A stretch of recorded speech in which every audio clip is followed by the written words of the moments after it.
Hi there ladies, my name's Kate and thank you for joining me for part 1 of my core series, and today we're looking at the pelvic floor. So it's a good place to start, and this is whether you're pre-pregnancy, during your pregnancy or after having baby or even later in life. Let's learn where your pelvic floors are, what they do and how to exercise them. Now the 3 main issues that we get with pelvic floor problems are leaking, prolapse and pain. And we want to try and prevent this because these can be long-lasting conditions which a lot of women seem to think are normal or expected after having a baby, but they are not normal, but they are extremely common. And we want to try and get past these taboos of talking about them and make sure that the awareness is there. So what do your pelvic floor muscles do? They support your organs, and this is one of the biggest functions that they have. They run from the front of your pubic bone all the way to your coccyx at the bottom of your spine. They also run diagonally across the way and in all different directions from your sit bones as well. So they create this really nice support hammock at the bottom of your pelvis. They also help control your flow of urine and defecation, and as well as sexual function or sensitivity. So really important and really helpful muscles. And like any muscle, if you don't use it, you will lose it. So let's get started with some nice gentle squeezes. So the biggest cue, which helps women, is to try and imagine that you are breaking wind. So think about your back passage and the deeper muscles around the back and see if you can lift them. Okay, imagining that you're standing in a lift and you're thinking that you need a fart, and we need to squeeze that in, okay? So first of all, it helps to release the pelvic floor, or at least have a little downward pressure to push, and then you can feel you can lift again. Okay, so when you're ready, I want you to really squeeze up, thinking about squeezing around the back passage and lifting up, creating a nice tightness so that we're not letting anything out. You're trying to hold it there, and trying to keep talking while you're doing it is a really good indication that you're not holding your breath and you're not pushing too much outwards or downwards. So inhale and release. Fill the belly and exhale, gently pull in and up. So already we're adding another dynamic, and the breath is really important, because if you are suffering with peeing when you are coughing or sneezing, that is an out breath and an exhale. So we're trying to contract the muscles against that downward pressure. So let's go again. As you inhale, fill the belly as if you're gently pushing down and opening. And now as you exhale, draw your belly button in and start to lift up through the pelvic floor. The other cue that I would give is to try and lift forward and up as if you're stopping yourself from needing a pee. So you're trying to close your back passage and then lift up and zip up through the front. So a good way of thinking about it is wink and lift, wink and lift. Okay, so close and then lift up and up the front so that you're getting all those muscles recruited all the way up the front, as if your muscles are coming up to meet your diaphragm, which is then coming down as you blow out. Inhale, release. Exhale, squeeze. Inhale, release, and squeeze. And now we're going to try it in different positions. So actually sitting cross-legged can be difficult because I'm already putting a stretch on it. So try sitting in a chair, ideally with a pillow that is then in contact with your perineum, okay, that bit of connected muscle between your front and back passage. So when you've got that connection, you can feel yourself, or at least imagine that you are lifting up off the pillow. Inhale, release. Exhale, squeeze. Inhale, release. And squeeze. Breath, tummy muscles and pelvic floor working all together. Now if that is too confusing, scrap the breath for a second and just focus on the lift and drop. So you're just firing up those neural connections. And then we're going to challenge it in different positions, because nobody solely leaks sitting down. The most common one is that when you're getting up, or when you are bending and lifting, or when you are coughing and sneezing. So we've got to challenge those areas. So next one we're going to do is lying on your back. Use the pillow for your head and gently come down so that you're then in this nice crook lying position. And this mimics a lot of the Pilates exercises that I have in other videos. Make your spine nice and neutral. So we don't want to be squashing and tilting the pelvis, because that's going to turn on our glutes.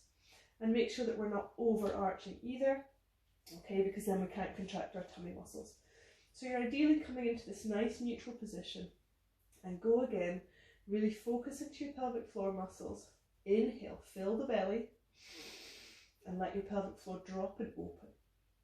On the exhale, don't move, don't tilt, and just squeeze up. Inhale, release. Exhale, squeeze.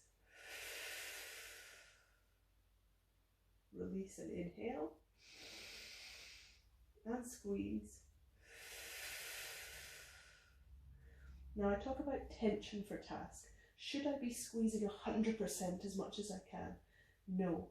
Save that for when you do have to increase the tension depending on the task. So as we're here, we are in a rested position. We're not putting load or strain through the muscles. We're just doing an isolated movement. So we're talking about 50% maximum squeeze here. Save the 60% for when you're standing up. Save the 70-80% for when you're lifting, and save the 100% for when you're sneezing or you're having to rush to the toilet, okay? So 50% squeeze, inhale, release. Now the inhale and the release is just as important as the squeeze. Imagine that I'm working my bicep and I'm squeezing up. If I don't fully release, I'm not getting a good contraction the second time or the third time. And then you can end up with an overactive muscle. So you've got to put it down to then pick it up fully and have an efficiency in that muscle. This time let's try some quick ones. So let's go for 5, where you're inhaling and releasing, and then quick fire.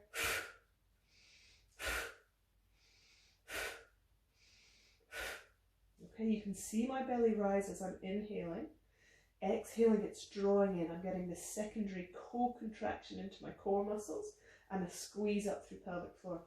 I am yet to start moving my pelvis though. Okay, let's do that again.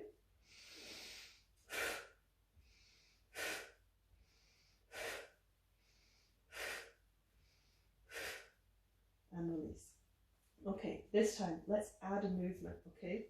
So without thinking about pelvic floor just yet, squash the back and tilt the pelvis as you squash the lower back and you start to squeeze and peel up off your tailbone. Inhale, let's put it back down and create that nice big arch underneath our back. Exhale, put it down again,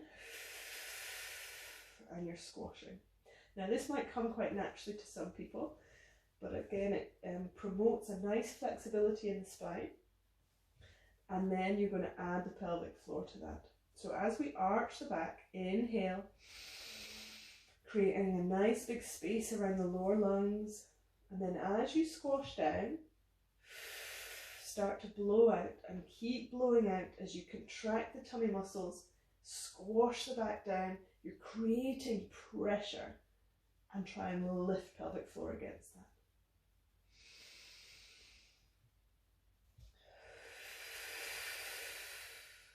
Blow all the way out.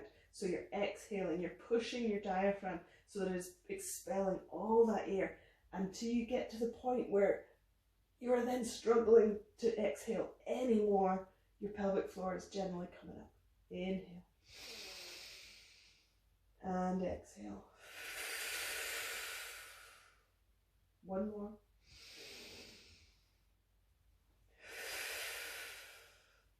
Now, if you're getting nothing at all here, you're really not getting much of a connection, do have a feel. Now, you can feel externally that your muscle in your perineum is drawing in, okay?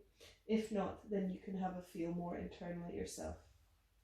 Let's go for the next movement, which is a head lift, okay? Similar what we do to engage your abdominals or even test for a diastasis.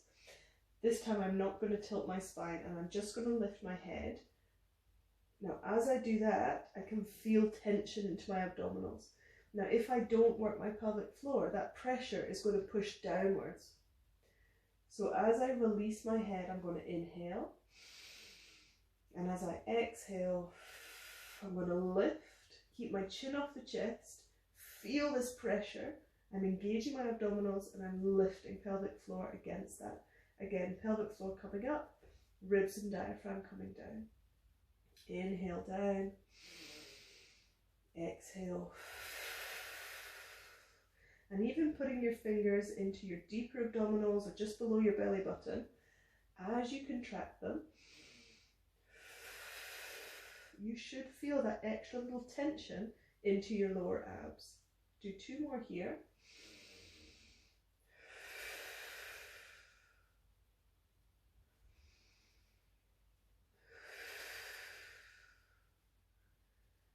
And release. Okay, last one is coming up into your bridge. Bring your heels a bit closer together, palms down, and this starts with your gentle squash into your lower back, pelvic tilt, and then start to lift the hips higher, curling up through the back, and at the top here you're going to lift your pelvic floor right up to the top, and then slowly bring it back down. So the bridge isn't challenging your tummy muscles too much, but we are starting to engage our deeper glutes. And because our pelvic floor is a very small internal muscle, now that we're activating our bigger glute muscles, your brain sometimes cannot quite find your pelvic floor muscles. They will be more difficult to feel. So just go with the flow, and as you lift to the top, start to really think about squeezing up through the pelvic floor. Remember, closing back passage, zipping up through the front, and then as you come down, slowly release. And I like to think of this one as an elevator or going up the floors of a house. So imagine at rest position we're on that ground floor. As we inhale, I want you to gently go down to the basement. And then as we exhale, we're going to bring it back up to 0, 1, 2, 3, 4, 5. You're right at the top. You're holding for 100%, squeezing through the glutes. And then still that control as we come down. You're going to start to release. 3, 2, 1. And again, exhale. Start to pick it up. 1, 2, 3, 4, 5, and hold. Inhale. Exhale as you come back down. 4, 3, 2, 1. Inhale as you go down to the basement. And one more. 1, 2, 3. Pick it up, pick it up, pick it up. And then slowly back down. Release, basement. And release again.